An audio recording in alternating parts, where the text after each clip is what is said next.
now, oh, should I start over? Okay. Joe Grondin, DTM, is a retired educator and is now, with the guidance of his Toastmasters family, fulfilling his dream of being an international inspirational speaker. He is the author of the books Living in Harmony with Our Children and Speak to Reach, and has been asked to speak throughout North America on these topics. Joe is a feel-good type of guy and takes every opportunity to dance in public, much to the dismay of his wife and his 2 children. Joe is a proud Toastmaster, and he truly believes that Toastmasters audiences are the best audiences in the world. He has been busy traveling the globe to pursue his passions. Destinations include Malaysia, Washington, D.C., and Las Vegas to participate in the Toastmasters World Championship of Public Speaking. Having qualified 7 times for the World Championship of Public Speaking, he is successfully placed in the top 10 on 2 occasions. Joe is a 3-time TEDx speaker, a TEDx coach, and is one of 90 people in the world who has earned the prestigious accredited speaker designation from Toastmasters International 2017. Joe admits that his biggest accomplishment is getting hugs from his grandchildren. Joe will be presenting an educational speech entitled, "Are You Funny?" Take it away, Joe.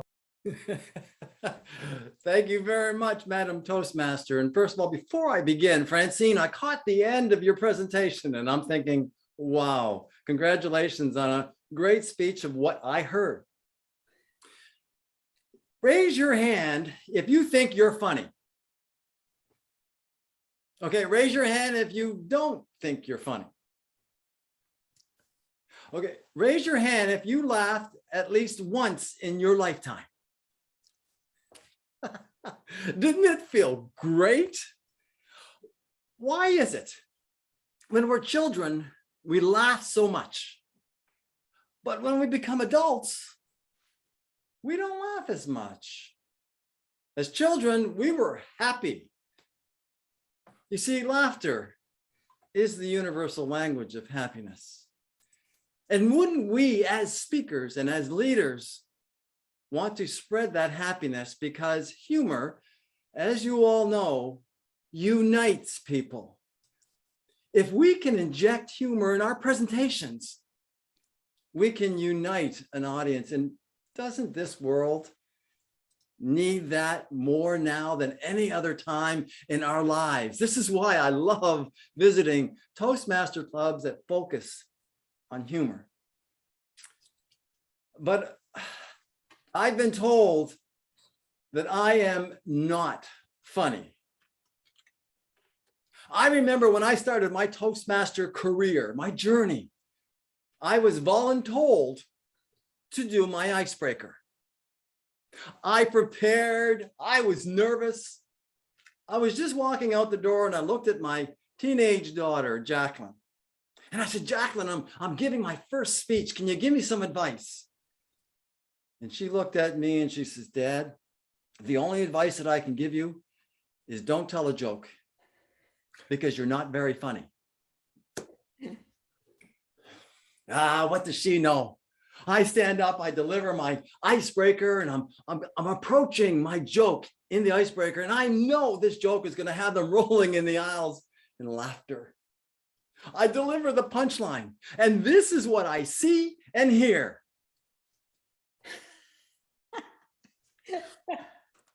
And then I thought to myself, I'm a funny guy. I thought maybe this Toastmaster Club is not smart enough to understand my joke. So what do? I start explaining the joke, and it gets worse. I realized at that moment that one does not have to exercise in order to sweat profusely. I know runners, they talk about this second wind, that it's like euphoria, they can go forever. My second wind that day is hyperventilation.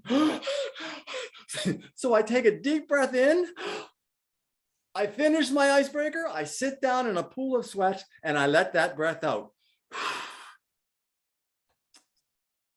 I realized at that moment that I needed to work on injecting humor in my presentation, because laughter is the universal language of happiness, and it unites us when our humor is effective. All I have, and I've seen all the speakers that you have invited to your club, and I'm very, very humbled. Speakers that know a lot more than me. I see the man in the hat. He's a very funny guy. I am just going to give you tips on what I have learned in Toastmasters. Tip number 1, start a story file. Start a story file. On my journey, my first workshop, David Brooks, the 1990 world champion of public speaking, did a workshop, 45 minutes.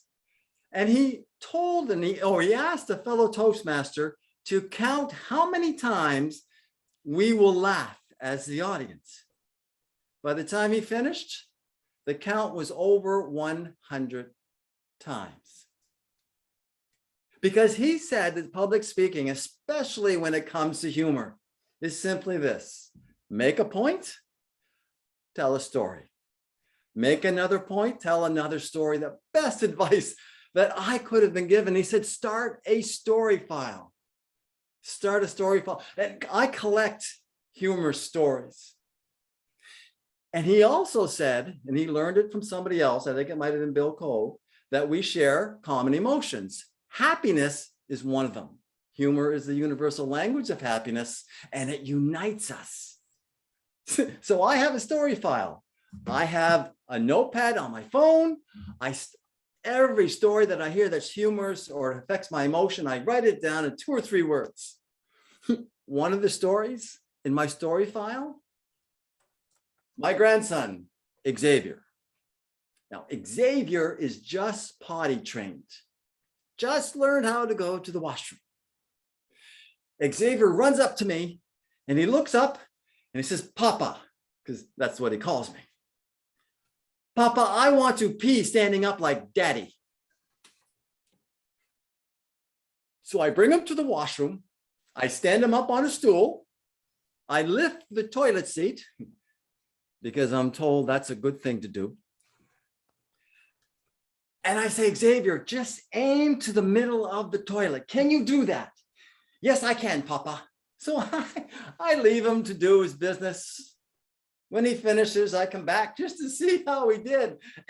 And to my surprise, there is more pee on the floor than in the toilet. I say, Xavier, could you not have at least hit the middle of the toilet? Now, I want you to picture this big blue-eyed boy looking up at me and saying, Papa, do you know how hard it is to steer this thing? Well, quite frankly, I don't. I learned never to underestimate the power of a floating Cheerio. You throw one of those suckers in the toilet, all of a sudden his aim becomes better. The point, when it comes to our dreams, our goals, there's not a straight line. We miss at times. So what is that Cheerio? Focus on the Cheerio. I have a personal story. It's got a point. Keep a story file. Collect those humorous stories. If they make you laugh, it'll probably make the audience laugh. Tip number 2, delivery of humor. I'm going to touch on 2 areas. Delivery of humor, voice, body language. Voice, body language. Voice. Experiment with the modulation of your voice. When I heard the end of that speaker speak, I saw a lot of modulation and it caught my attention. And just changing we've all heard the monotone speakers that speak forever and we go to sleep. But if you change the pitch just a bit to catch the audience's attention, you can gather laughter from that. To give you an example, in my story file, I have a granddaughter. Her name is Dahlia. Now, Dahlia is standing with her hands on her hip, feeling very proud. And her mother looks at her and says, "You must be a princess warrior." Without missing a beat, Dahlia looked up at her and said, "No, I'm Batman. Just the change in the voice had us all laughing. And laughter is the universal language of happiness. It unites us. And isn't that a wonderful feeling? And the best example I can give you in Toastmasters International, and I don't know if you've seen his speech, Muhammad Khatani, 2015 world champion of public speaking. Muhammad Khatani, he imitated a scientist. And this is where the body language comes in. He had on a pair of glasses. He lowered the glasses to look like a scientist. The body language all changed. And he talked like a scientist. And he had 5 or 6 laughters during that particular skit. Body language, voice, adjust them a bit, make sure there's a variation within the body language and the voice, and you will be surprised how much laughter you will get. And sometimes you'll think, why are they laughing? And it could just be the body language. Delivery. And the last one that I have learned, the most important tip that I ever received to inject humor, and that is to be me. Be who you are. Try not to be somebody else, because the audience will catch on. And it pulls away from connecting. Be who you are. There's many types of humor. You will all deliver humor differently, but there's nobody better than to tell your story than you. And I got to tell you, I am crazy on and off the stage. I'm almost as crazy as this blazer that I'm wearing. I am as crazy. When I deliver keynote addresses, either for children or for adults, because I was in the education system for more than 31 years, and I work with children and adults. And one of the areas that I try, one of the points I want to make is the power of laughter. I know you already know the power of laughter. And when I do that point, and I do that segment, I make all my audiences a promise. My students, my adults on virtual, this is the promise that I make. If you see me anywhere in the community or in the virtual world, and you say Joe or Mr. Grondin, because some of my students still call me Mr. Grondin, if you say, Joe, how are you feeling? I will do a happy dance just for you to celebrate laughter. Now, to give you an idea, if you want to take off your mute, leave it on, that's okay. To give you an idea, on the count of 3, I want you to yell out, Joe, how are you feeling? 1, 2, 3. Joe, how are you doing? I feel good. Oh, I feel so good. Huh. Oh, I feel so, I feel so good. Oh yeah. Oh yeah. Oh yeah. Oh yeah. Thank you for asking. Why did I do that when I started it with children? Well, when I walk into a school at 8 or 8:30 in the morning, and there's a bunch of teenagers sitting in the hallways, not feeling very positive about being there that early in the morning. And if you ask a teenager what time school should start and finish, they would probably say 3 o'clock in the afternoon and finish at 3:05. So I'm walking down the hallway, all of these students, half asleep. It takes one to say, Mr. Grondin, how are you feeling? And I go into my happy dance at 8 o'clock in the morning, and I'm trying to do my best happy dance. And by the time I'm finished, guess what they're doing? They're laughing. And it's very hard to be negative when you're laughing. Now, my best story when it comes to, and it's in my story file, we're celebrating my son's birthday. Now we're at a 5-star restaurant, posh restaurant, because he deserves it. And we're having a wonderful meal. Halfway through the meal, a young gentleman walks up to our table. He looks at me and he says, is your name Mr. Grondin? My children, knowing what's about to happen, roll their eyes. And I could have sworn I saw my wife roll her eyes. I said, well, yes, my name is Mr. Grondin. He said, Mr. Grondin, how are you feeling? I stand up in the middle of this posh restaurant in my suit, tie. I do my I feel good dance. I sit down. He thanks me. He goes back to his table and collects a $20 bill from his father because he bet his father that he could make me dance. But if you could have seen the ripple effect in that restaurant, the laughter, and maybe for the duration of that song and dance, people forgot about the negative because it's very hard to be negative when you're laughing. Laughter is the universal language of happiness. It unites us. Perfect strangers in a restaurant, we were united in that laughter. And isn't that a wonderful effect? I try, every time I do a keynote outside of Toastmasters or within Toastmasters, I always try to start with humor. And one of the things I tried to do, and I imitated it in my introduction, you try and inject even humor in your introduction.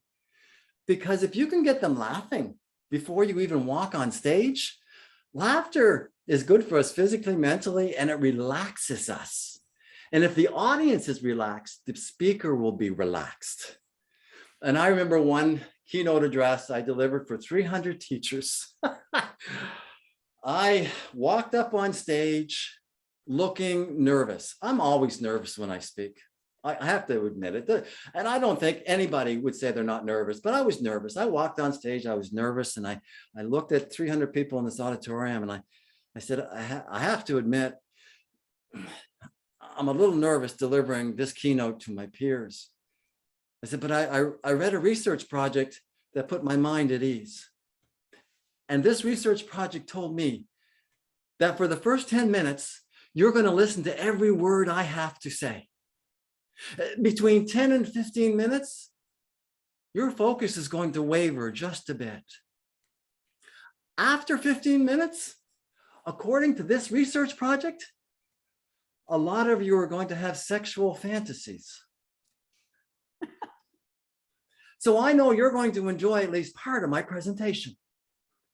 They started laughing, and I have to tell you,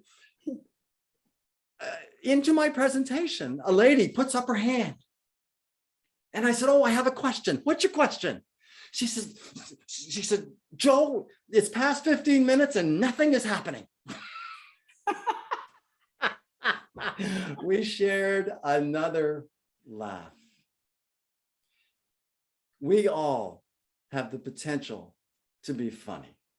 We all have funny within us.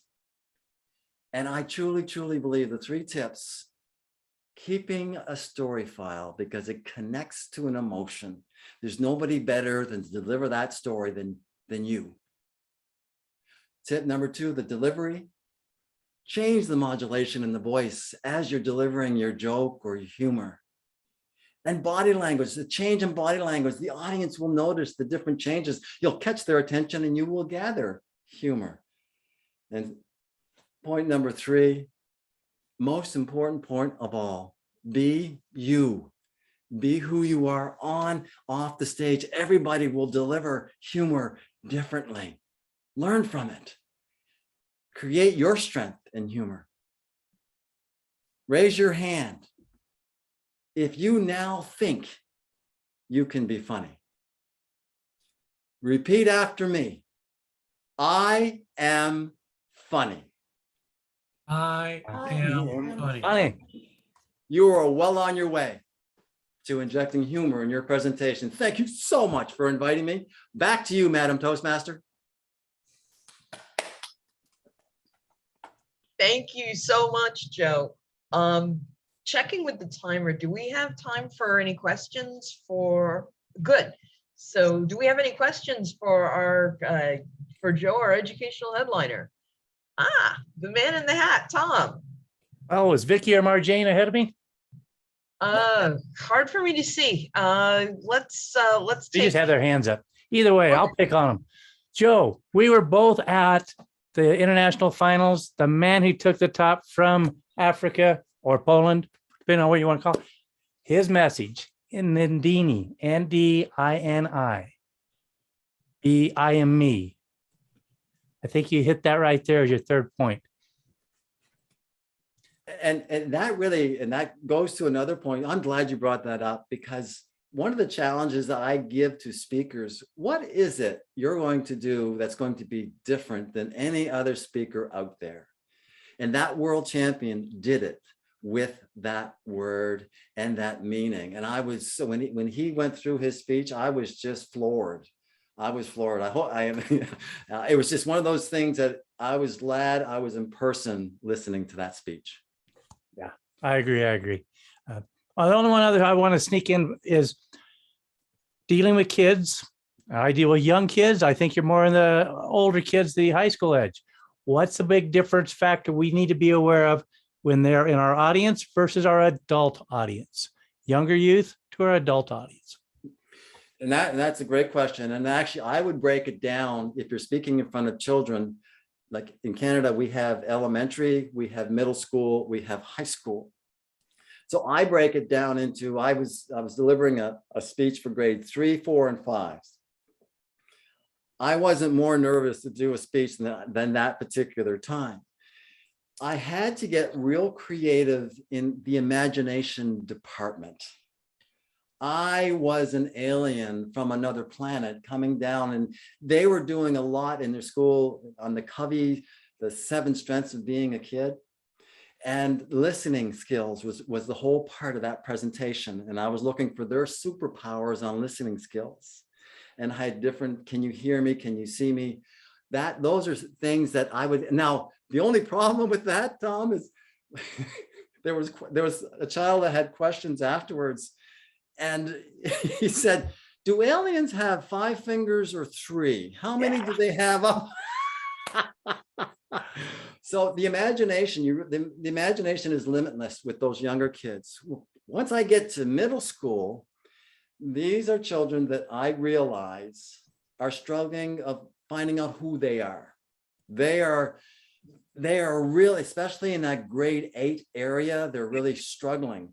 So you have to work really hard. And that's when I try and incorporate the 3 different learning modalities, visual, auditory, kinesthetic, to make sure they're moving, to make sure there's visuals, whether it's in props, it could be a hat, could be a jacket, whatever it is, to catch their attention. And the stories have to be relatable to them. And that's where, when it comes to personal stories, it has to be relatable to them. I share with the grade 3, 4s, and 5s. I'll share it with you. I failed grade 3. Well, automatically, I was in the bottom of the pile, but that's okay. That's a piece of humble pie that I would tell them, do you think I was smart? And of course, the kids would go, oh, no. So it would create the humor. When you get to high school, however, more mature, they're now starting to figure out. And I can inject some of the adult material with the high school students, but not too far, because their brains are still developing. Their prefrontal cortex, maybe not till 23 or 24, to know how their brains are developing. Theirs is more on, I like to do dreaming. What are your dreams? What are your goals? How can you start planning for that? Life can be wonderful if you make it wonderful. And they're moving on to university, they're moving on to the goal, so it becomes more of that. Adults, anything goes.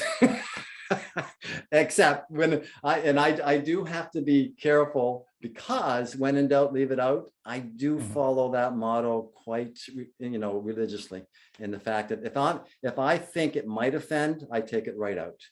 And that's, yeah. I hope that answers your question. Yes, and that answered several. I saw hands going, but I'm sure we got 1 or 2 more. Thank you for being here, Joe. No problem. I believe we had one from Vicky. No, Marjane?